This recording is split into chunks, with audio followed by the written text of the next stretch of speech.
Penggunaan kecerdasan buatan AI dalam kalangan murid-murid kini kian meluas. Aplikasi seperti ChatGPT dan Grammarly memberi banyak manfaat. Namun, penyalahgunaan AI boleh membawa kesan negatif. Maka, satu garis panduan perlu diwujudkan bagi mengawal penggunaan AI agar tidak disalahguna. Assalamualaikum warahmatullahi wabarakatuh dan selamat sejahtera.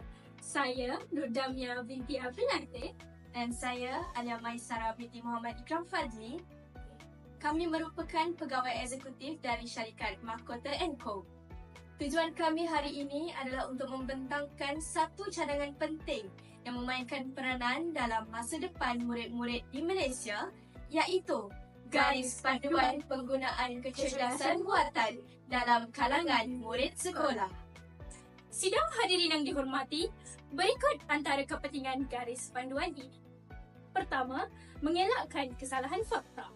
Maklumat daripada AI tidak sentiasa tepat, maka murid perlu bijak menapis maklumat yang diperoleh. Kedua, bagi menjamin keselamatan pengguna. Tanpa kawalan, perkongsian maklumat peribadi kepada AI boleh membuka ruang kepada jenayah cyber. Maklumat peribadi perlu ditapis dan dijaga. Ketiga, untuk mengelakkan penyalahgunaan teknologi. Penggunaan AI secara meluas tanpa panduan boleh membawa mudarat kepada pelbagai pihak. Maka, garis panduan ini amatlah penting.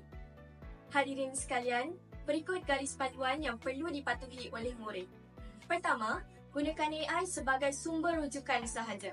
Contohnya, dalam tugasan karangan, AI hanya digunakan sebagai sumber idea dan bukan jawapan penuh. Kedua, semak semula jawapan daripada AI.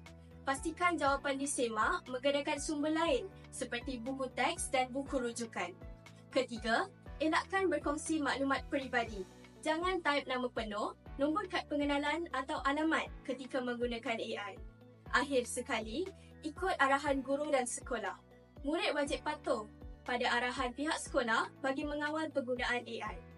Kesimpulannya, AI dapat membantu pencarian maklumat dengan lebih mudah. Namun, jika disalahguna, ia boleh membawa kesan buruk. Oleh itu, kawal penggunaan AI dengan mematuhi garis panduan agar matlamat AI sebagai alat bantu pembelajaran dapat dicapai. Sekian, wabillahi taufiq wal hidayah. Wassalamualaikum warahmatullahi wabarakatuh.